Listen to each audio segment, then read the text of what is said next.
नमस्कार, स्वागत आपका हमारे चैनल संवाद लाइव पर। मैं हूं जितेश अवस्थी। आज हम बात करेंगे एक ऐसे विषय पर जिसने भारतीय राजनीति में एक बार फिर से हलचल मचा रखी है। एक देश एक चुनाव, क्या यह सपना हकीकत बन सकता है? इसे लागू करने में कितना समय लगेगा और इसके लिए क्या क्या चुनौतियां होंगी? इन सारे सवालों के जवाब आपको इस वीडियो में मिलने वाले हैं, तो बने रहिए हमारे साथ अंत तक। एक देश एक चुनाव का मतलब है कि लोकसभा और राज्यों के विधानसभा चुनाव एक साथ कराए जाएं। आज की स्थिति में भारत में लोकसभा विधानसभा चुनाव अलग अलग समय पर होते हैं। इससे बार बार चुनाव कराने के कारण भारी खर्च होता है और प्रशासनिक व्यवस्था पर भी बोझ पड़ता है।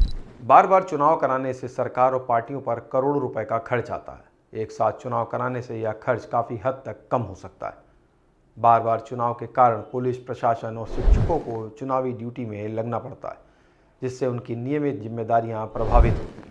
जब भी चुनाव होते हैं, आदर्श आचार संहिता लागू हो जाती है, जिससे विकास कार्य भी ठप पड़ जाते हैं। लेकिन यह योजना जितनी सुनने में आसान लग रही है, उतनी ही है मुश्किल। इसे लागू करने के लिए संविधान के 5 प्रमुख अनुच्छेदों में संशोधन करना आवश्यक होगा। अनुच्छेद 83 और 172 लोकसभा और विधानसभाओं के कार्यकाल से जुड़े हैं।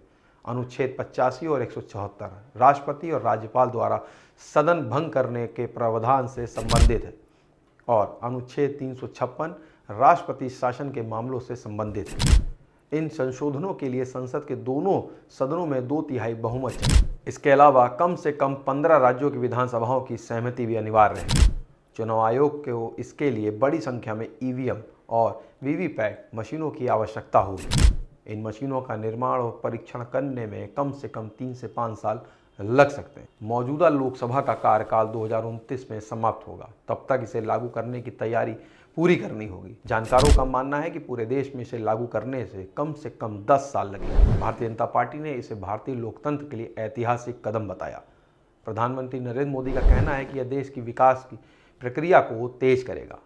वहीं कांग्रेस और अन्य विपक्षों की बात करें तो वो इसका विरोध कर रहे हैं।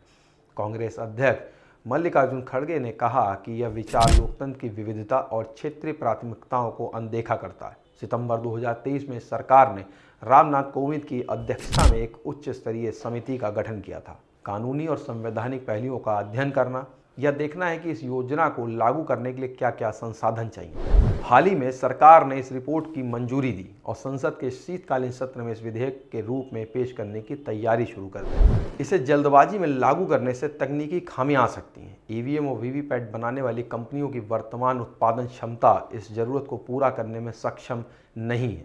इसके अलावा भारत जैसे विविधतापूर्ण देश में सभी राज्यों की सहमति बनाना एक कठिन प्रक्रिया होगी। चुनावी खर्च में कमी, प्रशासनिक बोझ को कम करना, विकास कार्यों में रुकावट नहीं होगी। नुकसान क्या है इसके? क्षेत्रीय प्राथमिकताओं की अनदेखी, संवैधानिक बाधाएं, राज्यों की स्वायत्तता पर सवाल। एक देश एक चुनाव निश्चित तौर पर भारतीय लोकतंत्र के लिए एक ऐतिहासिक कदम हो सकता है, लेकिन इसे लागू करने के लिए संवैधानिक संशोधन, तकनीकी तैयारियां और राज्यों की सहमति जैसी कई चुनौतियां हैं। यह तय है कि यह योजना साकार रूप लेने में अभी कई साल लगेंगे। इस पर आपका क्या विचार है? क्या एक देश एक चुनाव भारतीय लोकतंत्र के लिए सही कदम है? हमें कमेंट बॉक्स में ज़रूर बताएं। आपको ये वीडियो पसंद आया हो तो इसे लाइक करें, शेयर करें और चैनल को सब्सक्राइब नहीं किया हो। मिलेंगे एक नए वीडियो के साथ। नमस्कार।